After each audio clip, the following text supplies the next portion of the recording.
Dari Ngaji 41 Yogyakarta, 101,3 Star FM Inspiring Sound. Selamat pagi, halo apa kabar? Bincang Jogja, karena Jogja butuh perhatian kita, karena Jogja butuh suara kita, dan Jogja ada banyak hal yang kemudian bisa kita perbincangkan, termasuk bagaimana kemudian kita mencermati tahapan pemilu 2024. Saya akan bersama dengan dua orang narasumber di pagi kali ini. Yang satu dari KPU Sleman, nanti juga dijadwalkan dari Bawaslu Sleman. Kita akan ngobrol banyak tentang mencermati tahapan pemilu 2024 yang sudah mulai berjalan. Seperti apa tahapannya, kemudian apa saja yang kemudian harus dicermati oleh semuanya, tidak terkecuali oleh Anda masyarakat. Dan seperti saya juga yang menjadi anggota masyarakat juga harus mencermati tahapan agar jangan sampai kemudian pesta demokrasi yang menjadi hajatan bangsa itu kita lewatkan begitu saja. Saya bersama dengan dari KPU Sleman. Namanya panjang, jabatannya juga panjang, tapi saya akan minta memperkenalkan terlebih dahulu siapa yang datang dari KPU Sleman. Monggo, Bu. Ya, terima kasih. Selamat pagi pendengar semua.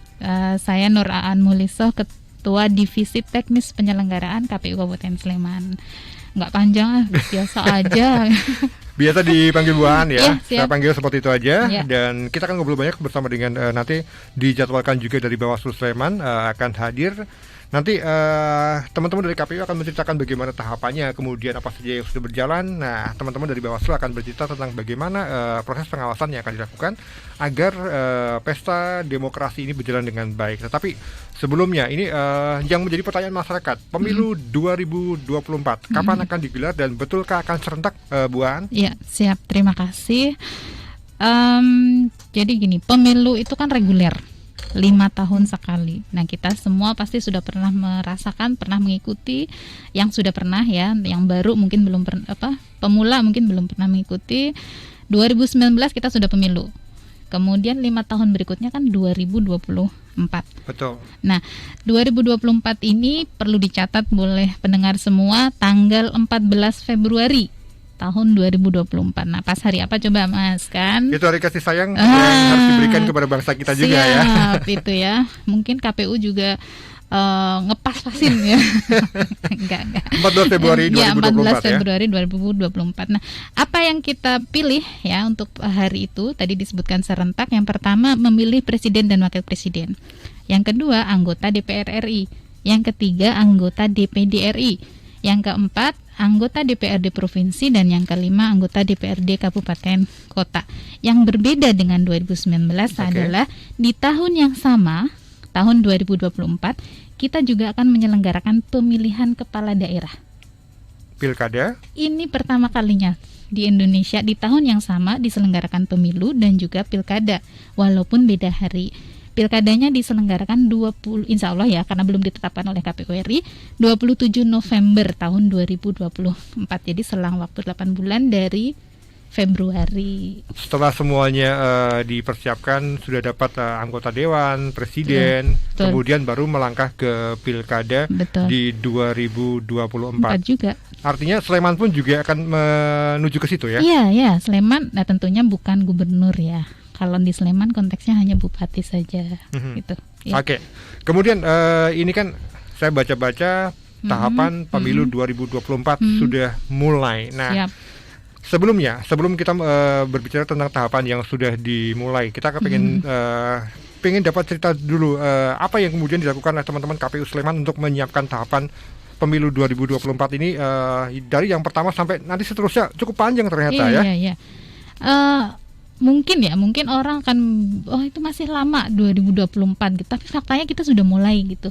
Saat ini kan tahapannya pendaftaran, verifikasi, dan penetapan peserta pemilu. Nah, kalau di konteks KPU Kabupaten Sleman memang tidak menerima pendaftaran, tetapi kami mempersiapkan untuk verifikasinya. Jadi untuk menjadi peserta pemilu, partai politik pertama harus mendaftar ke KPU RI. Nah, setelah mendaftar, pada proses pendaftaran itu KPU RI akan menyatakan dokumennya lengkap, karena ada persyaratan-persyaratan ya. Nanti persyaratan-persyaratan akan kita jelentrehkan nanti. Kemudian setelah melakukan pendaftaran, dinyatakan pendaftarannya lengkap, diterima oleh KPU RI, nah nanti dilakukan verifikasi. KPU kabupaten itu menerima arahan KPU RI. Apa yang harus dilakukan? Pertama terkait verifikasi administrasi keanggotaan, dan yang kedua nanti verifikasi faktual. Nah itu detail nanti penjelasannya. Oke, kita sapa dulu yang sudah hadir di kesempatan pagi kali ini dari Bawaslu Sleman. Monggo silakan Bapak untuk memperkenalkan diri, siapa yang rawuh dan jabatannya sebagai apa. Mungkin sedikit menghadap kamera biar ketahuan juga. Monggo Pak, silakan. Siap, terima kasih Mas. Mohon maaf ini jalanan kredit tadi. Terus terlambat sampai di Star FM.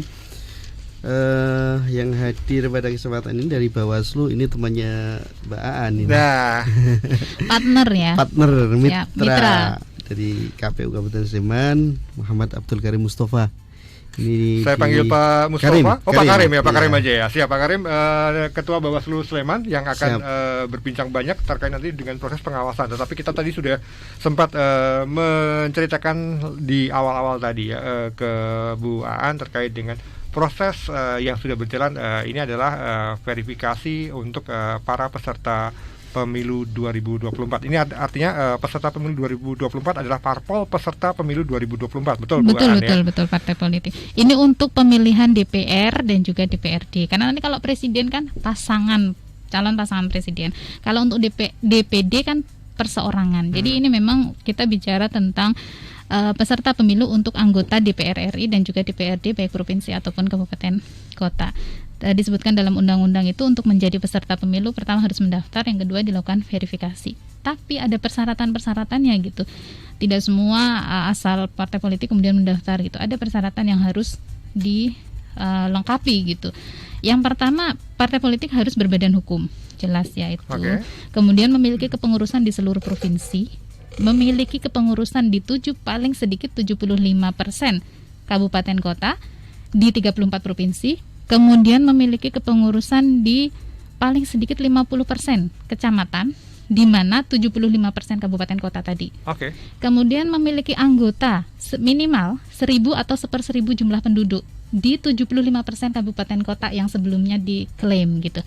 Kemudian juga menyertakan kepengurusan keterwakilan perempuan itu 30% untuk tingkat pusat. Di tingkat daerah, provinsi ataupun kabupaten kota itu memperhatikan keterwakilan 30% perempuan. Kemudian mempunyai kantor tetap.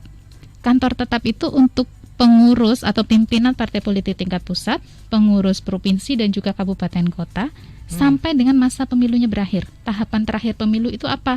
Pelantikan presiden dan wakil presiden. Jadi kantornya harus dari sekarang ada sampai nanti, jangan di tengah tahapan kemudian kantornya Pindah. nggak ada. Kalau pindah masih boleh. memungkinkan ya, karena Boleh. pindah itu masih memungkinkan, tapi harus ada pemberitahuan gitu.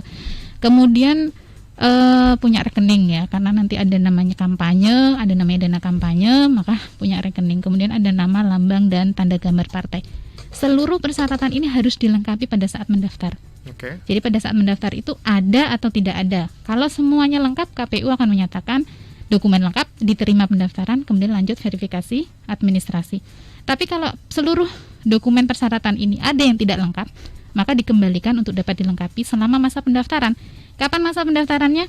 1 sampai dengan 14 Agustus. Artinya tinggal 2 hari lagi ya? Betul, tinggal 2 hari lagi. Dan seluruh proses pendaftaran dilakukan di KPU RI, sehingga KPU Kabupaten Kota tidak menerima dokumen apapun dari partai politik. Itu satu.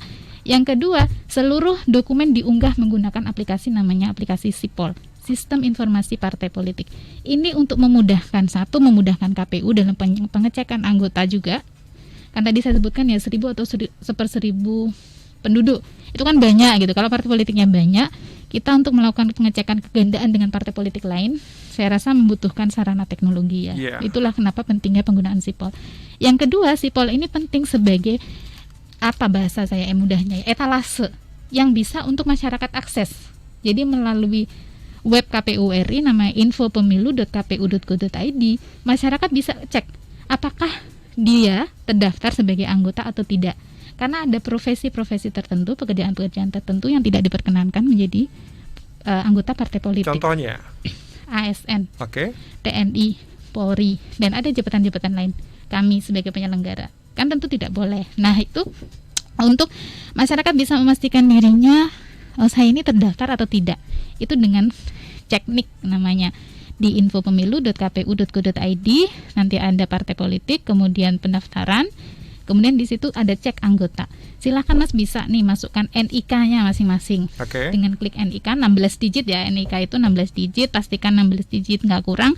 Kemudian klik cari, akan muncul informasi Nur Aan Muhlisah gitu. Saya sudah cek ya, tidak terdaftar sebagai anggota partai politik manapun gitu. Nah, misal ada yang terdaftar, mohon maaf, misal dua partai politik gitu. Ini sudah ada gitu. Ada kejadian? Ada, sudah dicontohkan oleh KPU RI.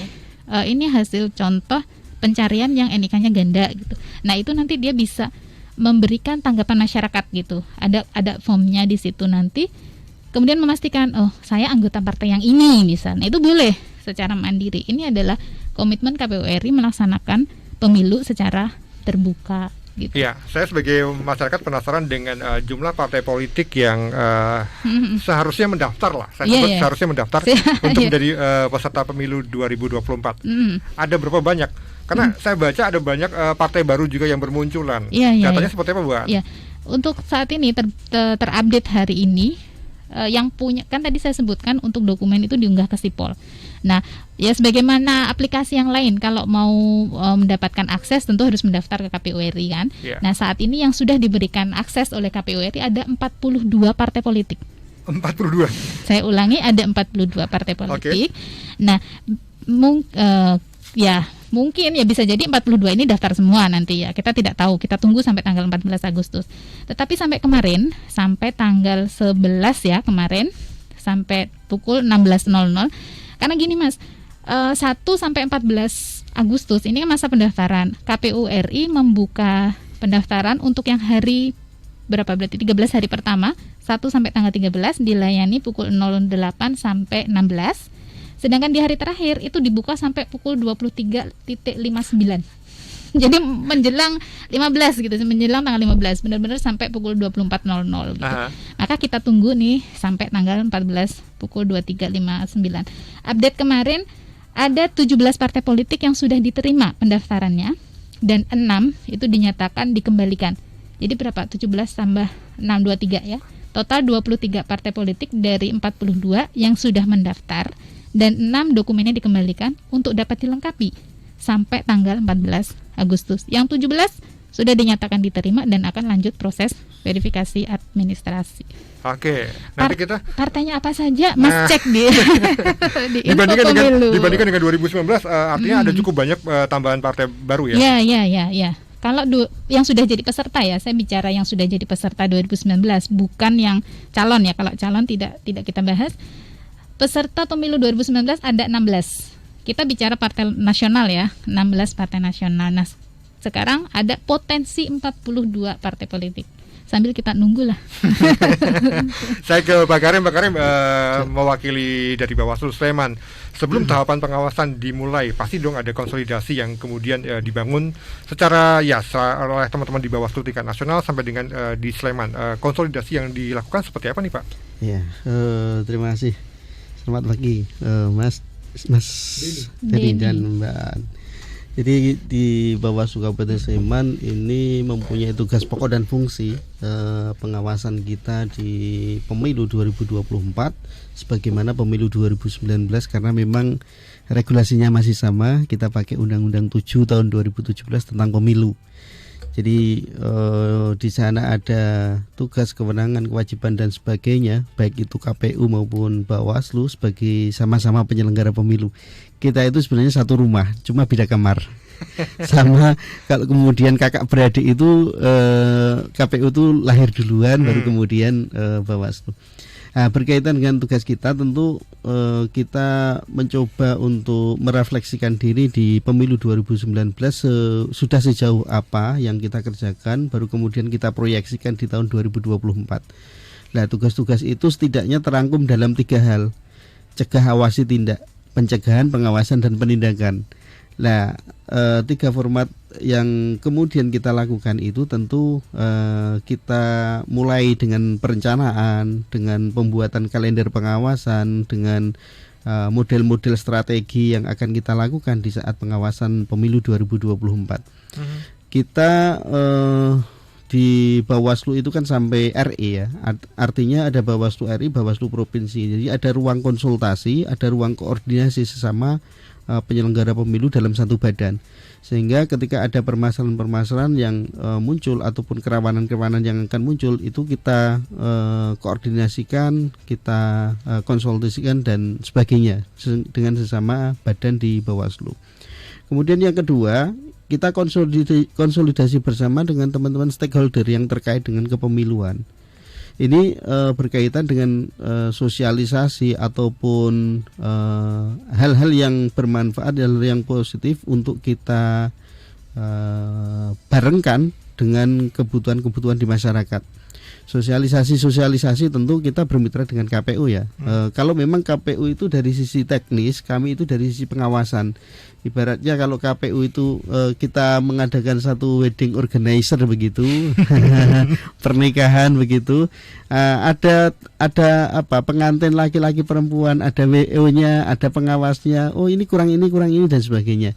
Artinya koordinasi itu yang kemudian kita lakukan sedini mungkin bagaimana mencegah terjadinya potensi pelanggaran yang ada di pemilu 2024.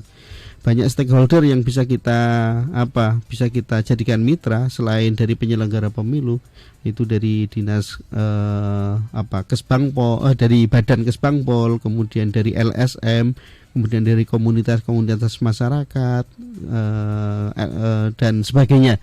Artinya komitmen itu yang coba kita bangun untuk bisa bersama-sama mensukseskan pemilu 2024 dengan riang gembira. Oke, Pak Karim, kalau kita ngomongin tentang tahapan pemilu 2024, tadi disebut kelihatannya sih panjang, tapi ternyata nggak juga, cukup cepat juga ternyata. Nah, ini apa yang kemudian menjadi concern dari Bawaslu, utamanya Bawaslu Sleman terkait dengan tahapan pemilu 2024? Apa yang kemudian menjadi concernnya? Sama sih, ketika kita bicara konsentrasi pemilu ya sebenarnya tahapan pemilu 2024 yang itu secara nasional sudah di launching tanggal 14 Juni ya, 14 Juni 2022. Itu dihitung 20 bulan ke belakang apa ke depan nih, Mbak? 20 bulan sebelum hari pemungutan suara. 20 bulan sebelum hari pemungutan suara, itu tepat di tanggal 14 Juni 2022. 20 bulan ke depannya itu di tanggal 14 Februari tahun 2024. Nah, konsentrasi kita juga selain di pengawasan tahapan, ada juga pengawasan non tahapan. Jadi pengawasan non tahapan bila mana kita kemudian mendapatkan laporan ataupun kita menemukan potensi-potensi pelanggaran dan kerawanan-kerawanan lain yang berkaitan dengan misalkan politisasi sara, politik identitas, politik uang, netralitas ASN dan sebagainya. Itu menjadi bagian penting untuk konsentrasi kita di pemilu 2024. Ini sekali lagi ini evaluasi, refleksi dari pemilu 2019 yang kemungkinan ini masih terjadi di pemilu 2024 begitu. Oke, ini menarik. Pak Karim sudah membuka ada beberapa yang kemudian harus jadi konsen perhatian bersama, baik dari teman-teman yang menyelenggarakan, termasuk juga dari masyarakat juga. Tetapi saya akan kembali dulu ke Bu Aan tadi terkait dengan verifikasi parpol. Nah, ini menjadi menarik karena verifikasi parpol ini menjadi satu yang ditunggu-tunggu. Bener nggak sih? Nah, Bu Aan, apa yang kemudian sebenarnya verifikasi yang dilakukan oleh teman-teman di daerah kayak di KPU Sleman nanti akan seperti apa verifikasinya? Baik, terima kasih Mas Denny. Pertama gini, mendasarkan putusan Mahkamah Konstitusi nomor 55 tahun 2020 ada beberapa kategori partai politik. Jadi saya sebutkan tadi partai politik untuk menjadi peserta pemilu harus mendaftar, kemudian dilakukan verifikasi. Nah, proses verifikasinya ini ada dua. Yang pertama verifikasi administrasi, yang kedua verifikasi faktual. Nah, mendasarkan putusan MK tadi ada kategori partai politik. Yang pertama partai politik disebut istilahnya partai politik parlemen. Jadi partai politik ini sudah punya perwakilan di kursi DPR RI. Karena dia terpenuhi parliamentary threshold 4% suara sahnya pada pemilu 2019. Yang kedua, partai politik yang dulu sudah menjadi peserta pemilu 2019 tapi tidak terpenuhi suara nasionalnya, perolehan suara sah nasional 4%, sehingga tidak punya kursi di DPR RI. Bisa jadi dia punya kursi di DPRD provinsi ataupun kabupaten kota, atau tidak punya dua-duanya gitu, sama sekali tidak ada perwakilan. Kemudian yang terakhir partai politik yang memang belum pernah menjadi peserta pemilu di pemilu terakhir 2019. Nah, perlakuannya memang berbeda. Mahkamah Konstitusi memutuskan untuk partai politik yang sudah punya kursi di DPR RI itu dinyatakan sudah terverifikasi gitu ya, sehingga tidak perlu dilakukan verifikasi faktual. Cukup dilakukan verifikasi administrasi. Sedangkan untuk partai politik yang tidak punya wakil di DPR RI dan juga partai politik baru itu dilakukan verifikasi administrasi dan verifikasi faktual. Nah, apa verifikasi administrasi? Verifikasi administrasi itu verifikasi yang dilakukan ONDES oleh KPU RI untuk membuktikan bahwa seluruh persyaratan yang di dalam hal ini diunggah di Sipol itu sudah benar dan sah sesuai dengan ketentuan yang berlaku. SK misal SK kepengurusan baik tingkat pusat sampai kabupaten sampai kecamatan itu benar sesuai dengan partai politiknya, kemudian pengurusnya juga sesuai gitu. Yang kedua kantor tetapnya yang tadi saya sebutkan ada sampai pemilu berakhir itu juga sesuai yang ada diunggah di Sipol dengan keterangan dari partai politik. Kemudian keanggotaan. Nah, ini yang penting. Saya sebutkan tadi persyaratannya memiliki anggota minimal 1.000 atau 1/1000. Nah, ini dipastikan karena anggota ini diinput oleh partai politik, kemudian dilampiri dengan kartu tanda anggota partai KTA, politik ya, KTA partai politik dan juga KTP elektronik salinan lah ya, karena diunggah file kan salinannya. Nah, ini KPU memastikan bahwa itu dokumennya benar. Misal datanya atas nama Denny, ya KTP-nya ya Denny, KTA-nya ya Denny, ya itu. Kemudian juga memastikan terkait kegandaan, potensi ya, saya katakan potensi kegandaan baik di internal partai politik ataupun eksternal partai politik dengan partai politik lain. Kemudian juga memastikan anggotanya tidak ada anggota yang saya sebutkan tadi, TNI, Polri, ASN, penyelenggara pemilu, dan jabatan lain. Nah, itu semua dilakukan on desk, artinya di kantor KPU, belum turun ke lapangan.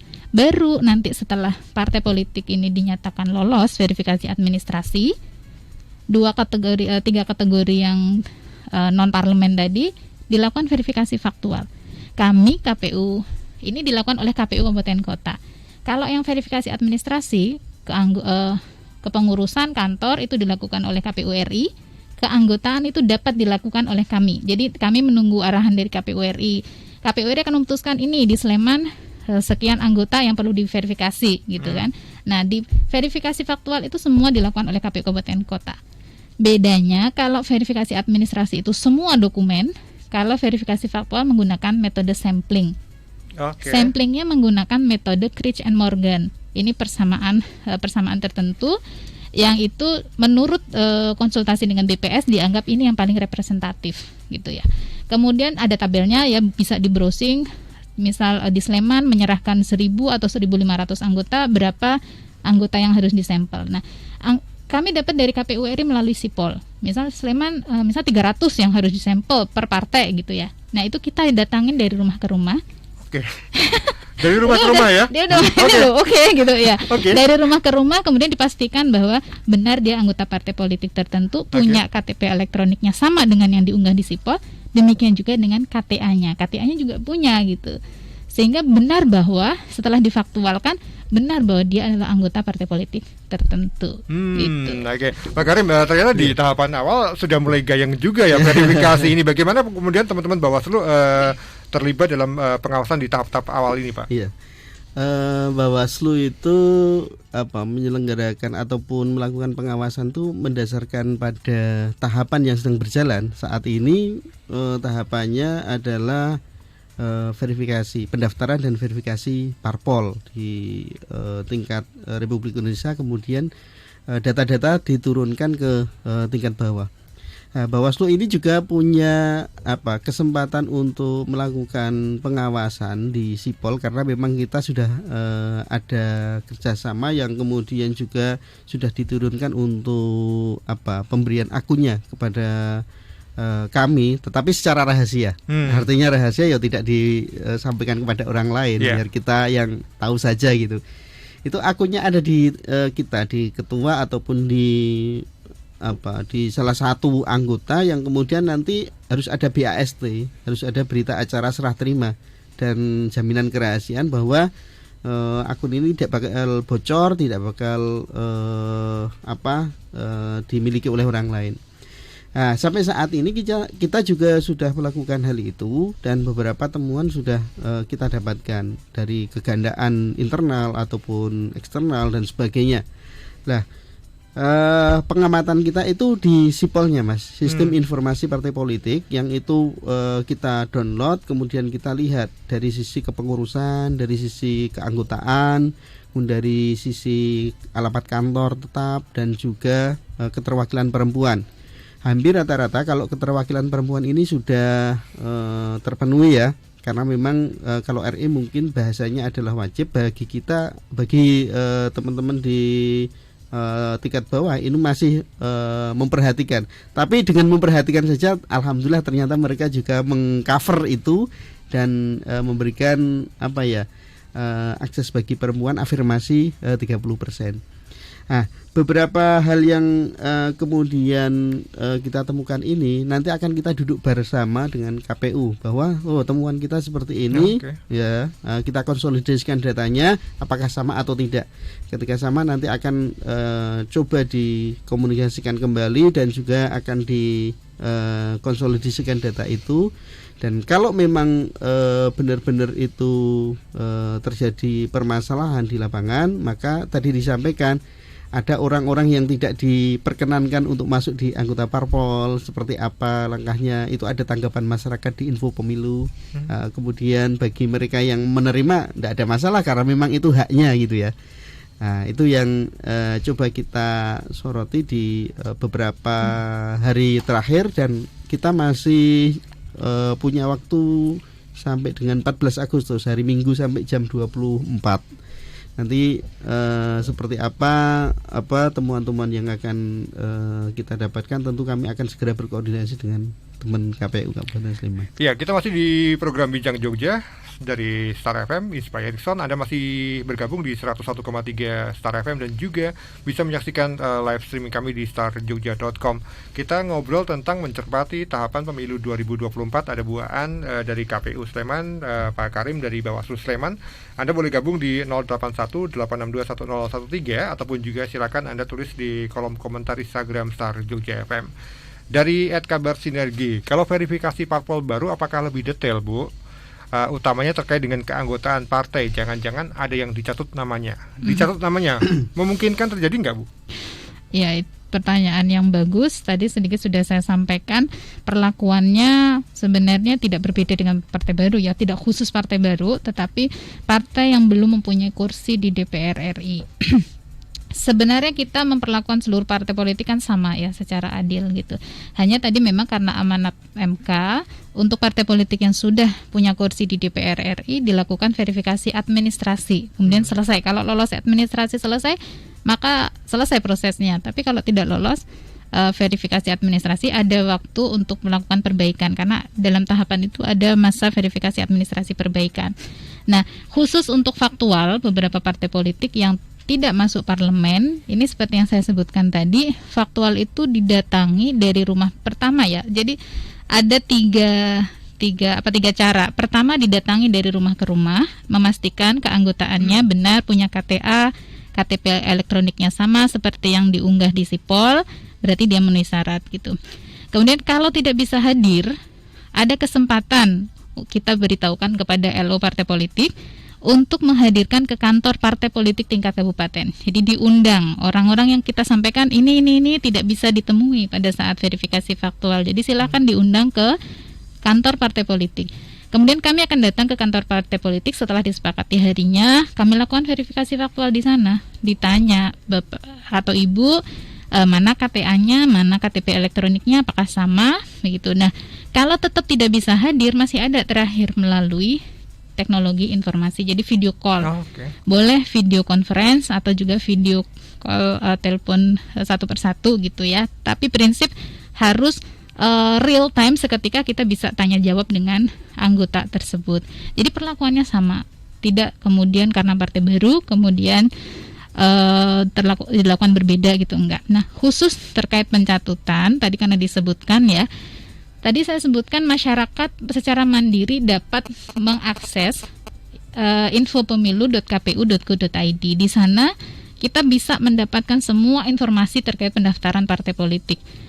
partai politik apa yang sudah datang ke KPU, partai politik apa yang sudah diterima pendaftarannya dan kemudian lanjut verifikasi administrasi, dan ada partai politik yang dokumennya dikembalikan untuk dilengkapi. Kemudian selain itu juga masyarakat bisa cek keanggotaan. Jadi silahkan KPU berkomitmen membuka ruang partisipasi seluas-luasnya kepada seluruh masyarakat. Itu salah satu pentingnya Sipol tadi saya sebutkan, agar masyarakat dapat melihat seluruh proses tahapan, juga memberikan informasi atau masukan kepada KPU. Di sana ada form tanggapan masyarakat. Jika memang ada masyarakat yang merasa datanya tidak sesuai, sesungguhnya bukan anggota tetapi kemudian didaftar sebagai anggota, ataupun mungkin sebaliknya, silahkan memberikan masukan. Di sana ada form tanggapan dengan klik infopemilu.kpu.go.id. Di sana ada tanggapan gitu, tanggapan masyarakat, dan itu diklik, masukkan data ya, data diri kita, kemudian masukkan tanggapannya apa, kemudian disertai dengan bukti yang dapat dipertanggungjawabkan lah, dan itu nanti akan digunakan oleh KPU untuk mengklarifikasi ke partai yang bersangkutan. Oke. Baik, kita masih di program Bincang Jogja. Kita akan break dulu, Bu Aan, Pak Karim. Untuk Anda silakan bergabung di 0818621013 ataupun silakan tulis di kolom komentar Instagram Star Jogja FM. Yang sudah bergabung, nanti dua narasumber kita akan siap untuk menjawab pertanyaan Anda. Kami akan segera kembali. 101,3 Star FM, Inspiring Sound.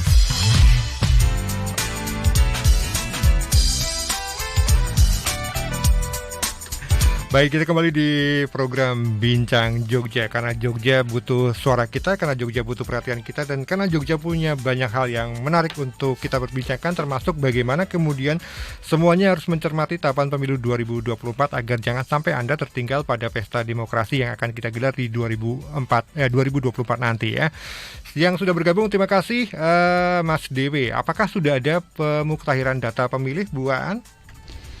Oke, nah ini pendapat menarik ya. Tadi saya kok belum sempat menyebutkan malahan ya Mas Denny ya. Jadi tahapan pemilu itu di undang-undang disebutkan ada 11 ya.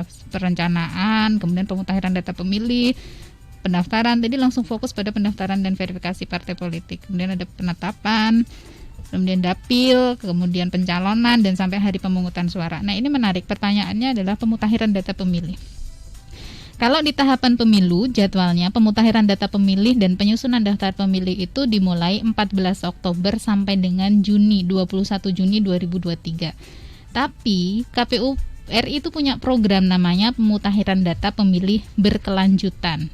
Jadi kalau dulu hanya pada menjelang pemilu atau pemilihan, nah sekarang kita setiap bulan itu melakukan pemutahiran data pemilih. Secara berkala, setiap bulan kami melakukan rapat rekapitulasi. Jika ada yang tidak memenuhi syarat karena misal meninggal dunia, kemudian sudah pindah domisili keluar Sleman, kemudian apalagi ya karena itu, atau mungkin menjadi TNI Polri, nah itu dikeluarkan dari data pemilih. Kemudian misal ada pemilih yang baru berusia 17 tahun, kemudian sudah perekaman KTP elektronik, kemudian pindah domisili masuk ke Sleman, nah itu langsung dimasukkan sebagai pemilih di daftar pemilih pemutahiran dan data pemilih berkelanjutan. Nah, sekarang masyarakat juga bisa secara mandiri cek. Nah, lagi-lagi ini adalah komitmen KPU RI untuk melaksanakan seluruh tahapan secara terbuka dan menjaring aspirasi dari masyarakat seluas-luasnya. Ada namanya aplikasi Lindungi Hakmu.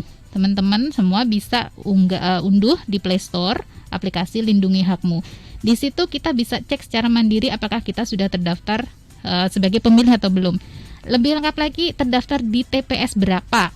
Nah itu sudah bisa dicek sendiri. Kalau ternyata kemudian setelah hasil pengecekan kita belum terdaftar, ya pada sudah berusia 17 tahun, berikan tanggapan. Di situ ada formnya, tanggapan ke KPU Kabupaten Sleman, saya atas nama ini, dibuktikan dengan diisi seluruh isian yang perlu diisi, dibuktikan dengan dokumen ya KTP elektronik.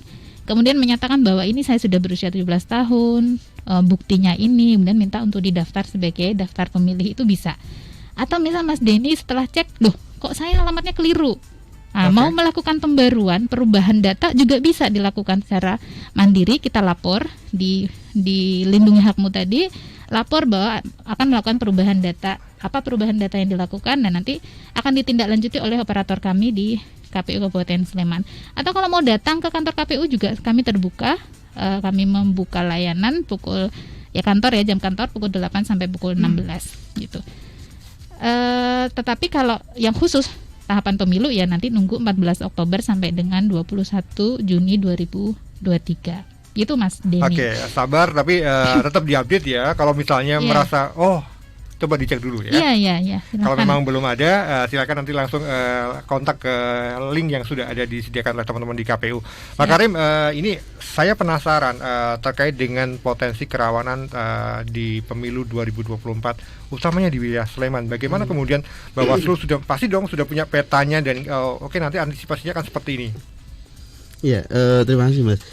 Jadi pemetaan kerawanan pemilu memang saat ini sudah coba kita petakan, namun belum sepenuhnya mengcover di wilayah Kabupaten Sleman, mengingat teman-teman Panwascam ini belum terbentuk.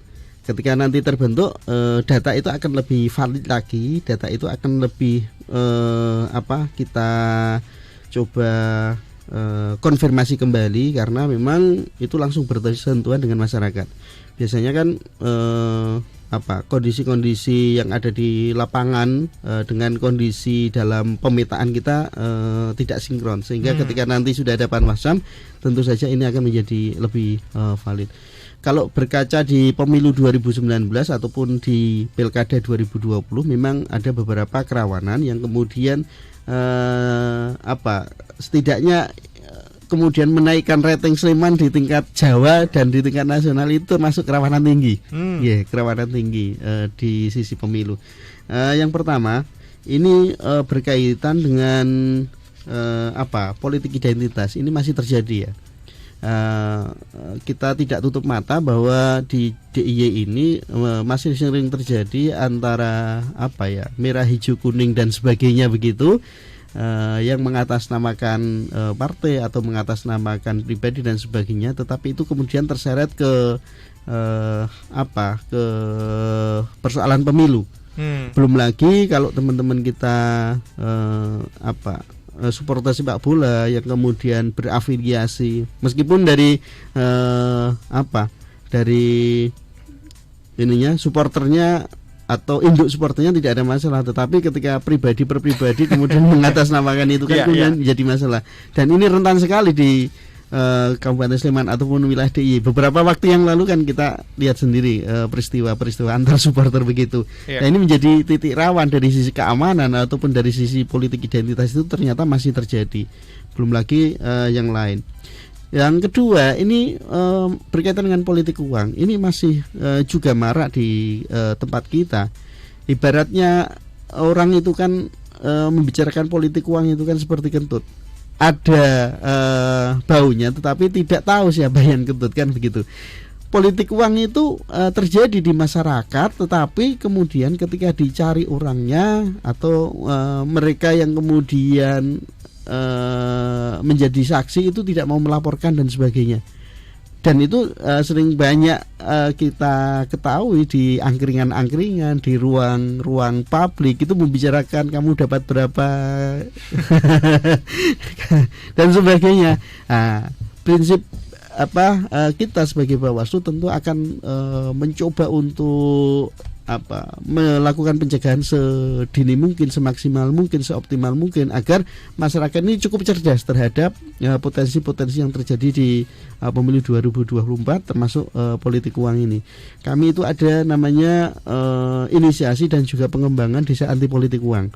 Desa anti politik uang di beberapa desa di Kabupaten Sleman itu sebagai percontohan, dan bukan kemudian kita memprioritaskan 5 desa sementara yang 17 desa yang lain kemudian boleh melakukan politik uang, tidak. Tapi ini menjadi bagian dari satu upaya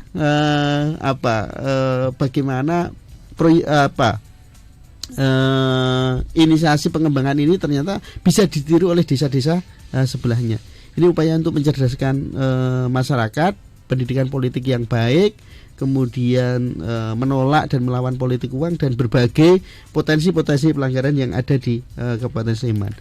Yang selanjutnya ini sering terjadi di saat kampanye ya, perusakan alat peraga kampanye. Oke. Ini menjadi potensi juga ketika nanti kampanye sudah dijadwalkan oleh teman-teman KPU.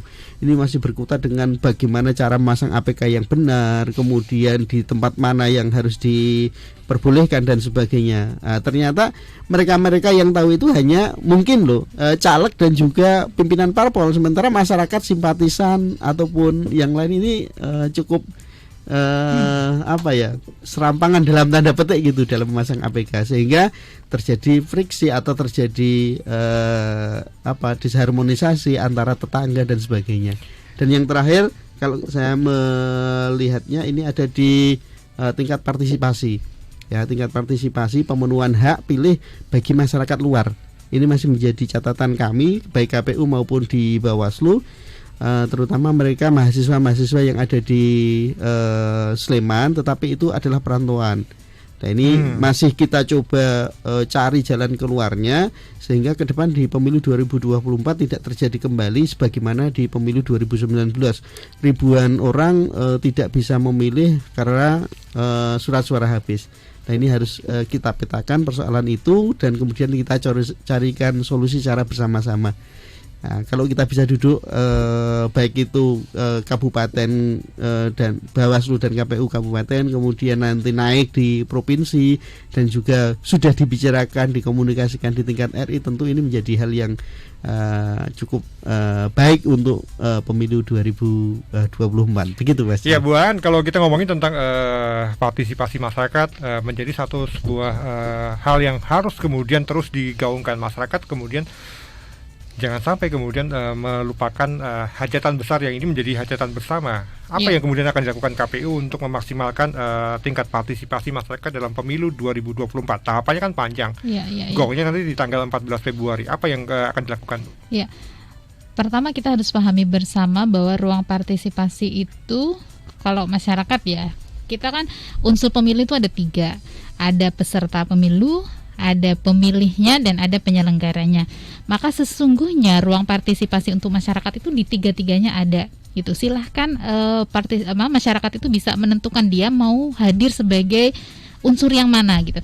Kalau ingin menjadi peserta pemilu, nah saat ini nih waktu yang tepat kan menjadi anggota peserta pemilu, anggota partai politik, atau mungkin partai politik sudah mulai penjaringan untuk calon anggota legislatif. Nah itu silahkan kita tidak kemudian ayo hanya menjadi penyelenggara atau hanya menjadi pemilih saja, tidak, kita buka silahkan. Yang mungkin passionnya menjadi anggota caleg, saya ulangi sebagai calon anggota legislatif, silahkan masuk melalui partai politik gitu. Yang kedua sebagai tadi peserta, kemudian yang kedua penyelenggara. Nah, penyelenggara itu KPU dan juga Bawaslu itu sampai ke tingkat TPS kan, jumlahnya sangat banyak gitu. Silahkan yang tidak ingin menjadi anggota peserta pemilu silahkan. Jadi tidak hanya mungkin mengkritisi penyelenggaraan, tetapi ayo hadir sebagai penyelenggara pemilu. Dari PPK ya untuk kecamatan ada Panwascam juga untuk Bawaslu, kemudian di tingkat desa ada panitia pemungutan suara yang jumlahnya itu banyak gitu, sehingga silahkan itu terbuka ruang seluas-luasnya, termasuk menjadi KPPS, belum nanti menjadi petugas pemutahiran data pemilih yang melakukan pemutahiran data. Kemudian bisa juga menjadi petugas ketertiban itu untuk Linmas. Nah itu sebagai penyelenggara. Selanjutnya sebagai pemilih. Nah, ruang untuk menjadi pemilih ini kan sangat luas. Pertama bisa juga menjadi pemantau. Saya tambahkan ya, untuk penyelenggara tadi bisa juga sebagai kader atau selain kader penyebutannya ya kader ya, paling mudah kader gitu. Kader untuk kami itu ada relawan. Kalau bukan kader, relawan penyelenggara. KPU punya relawan demokrasi, kemudian ada juga relawan untuk desa peduli pemilu dan pemilihan. Nah itu silahkan ke KPU kemudian tanya bisa menjadi apa gitu. Yang punya tugas salah satunya untuk memperluas sosialisasi KPU gitu. Kemudian menjadi pemilih itu bisa juga menjadi pemantau. Jadi karena pemantau itu memang harus tergabung di sebuah lembaga, tidak bisa sendiri-sendiri, maka silahkan update informasi apa saja pemantau yang mungkin sudah melakukan pemantauan di Kabupaten Sleman. Dan terakhir menjadi pemilih itu tadi pastikan terdaftar sebagai pemilih. Yang kedua pastikan identitasnya ada, gitu. Karena untuk menjadi pemilih dia harus punya KTP elektronik. Bagi warga tadi juga disebutkan Mas Karim, warga non Sleman mungkin sudah lama tinggal di Sleman tetapi tidak mengurus pindah domisili ya. Ini saat yang tepat. Jangan nunggu nanti-nanti gitu. Kalau memang sudah memutuskan tinggal di Sleman, mari urus administrasinya, pindah masuk ke Sleman dan langsung daftar ke KPU sebagai pemilih 2024. Dan ini yang tadi di salah satu juga yang bukan dikhawatirkan ya, harus diantisipasi ya Mas Karim. Ini terkait pendatang yang memang dia tidak mau pindah domisili, memang dibuka ruang untuk bisa mencoblos di Sleman dengan cara pindah memilih. Nah, untuk mendapatkan formulir pindah memilih itu juga sebaiknya dilakukan jauh-jauh hari. Jangan kemudian besok pemilu sekarang baru nyari pindah pemilih, ya kan? Kami juga nanti akan sebenarnya bahasanya apa ya, keteteran itu kurang tetapi kurang siap gitu kalau harus H-1 baru minta. Ada batasan-batasan yang diatur dalam perundang-undangan tertentu gitu. Sehingga jika memang nanti memutuskan mau milih di sini sementara domisilinya masih di luar Sleman, hayu nanti pada saat KPU sudah buka layanan A5 pindah memilih segera diurus gitu. Nah, terkait bagaimana yang dilakukan KPU gitu. Pertama, KPU bekerja sama dengan seluruh pihak untuk KPU ini sedang proses ya. Kami sedang proses penandatanganan MOU dengan pemerintah Kabupaten Sleman agar seluruh sosialisasi KPU itu didukung oleh seluruh instansi terkait di Kabupaten Sleman. Ini sedang proses dan semoga segera ditandatangani. Nanti kalau ini sudah, seluruh sosialisasi konten sosialisasi KPU Kabupaten Sleman akan disebarluaskan oleh OPD di seluruh KPU di seluruh Kabupaten Sleman. Kemudian KPU juga bekerja sama dengan LSM, Ormas ya, agar intinya seluruh informasi yang dari KPU itu bisa tersebar luaskan ke seluruh masyarakat termasuk media ya. Kami bekerja sama dengan media, kami buka ruang dialog dengan media juga biar sosialisasi ini tersampaikan kepada masyarakat agar masyarakat itu meningkat ya literasi kepemiluannya. Karena kalau tidak mendapatkan berita atau informasi dari KPU, sumber yang dalam tanda kutip terpercaya, nanti masyarakat akan termakan informasi yang hoax. Nah, ini yang penting kan. 2019 itu salah satu akibat dari informasi hoax itu adalah salah satunya ya ketika pemilih itu datang ke TPS dengan hanya membawa KTP elektronik, padahal domisilinya nggak di situ. itu sangat ada implikasi hukumnya gitu. Pak Karim, menutup obrolan kita di pagi kali ini, apa yang ingin Pak Karim sampaikan terkait dengan keterlibatan masyarakat? Penyelenggara pemilu dalam hal ini Bawaslu dan KPU tidak bisa berjalan sendirian untuk mensukseskan pemilu 2024. Jadi kami membutuhkan partisipasi masyarakat bersama-sama karena pemilu itu bagian dari kedaulatan rakyat sehingga harus didukung, menjadi hajat nasional, menjadi hajat masyarakat semua, harus didukung dan didorong untuk benar-benar bisa sukses. Kami sebagai penyelenggara pemilu tentu akan bekerja semaksimal mungkin, taat asas, taat prinsip dan berintegritas. Dan ini harus juga mohon dorongan partisipasi masyarakat untuk ikut bersama-sama dalam penyelenggaraan dan pengawasan pemilu 2024.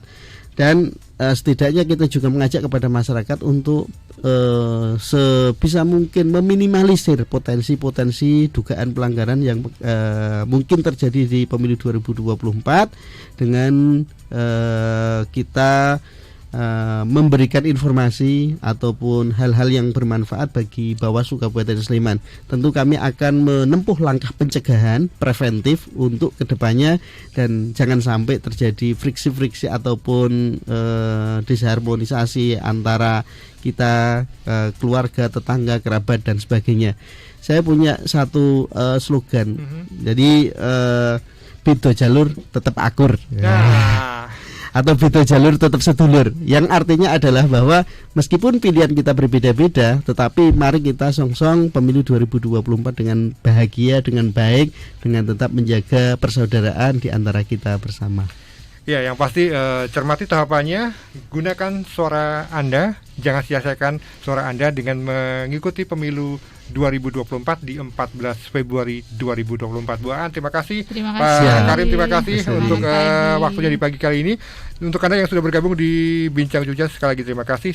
Setelah ini kita akan ngobrol dengan teman-teman yang lain. Kita akan ngobrol dengan teman-teman terkait dengan UMKM hebat dan UMKM halal. Denny Atau pamitan, terima kasih, sampai jumpa dan selamat pagi.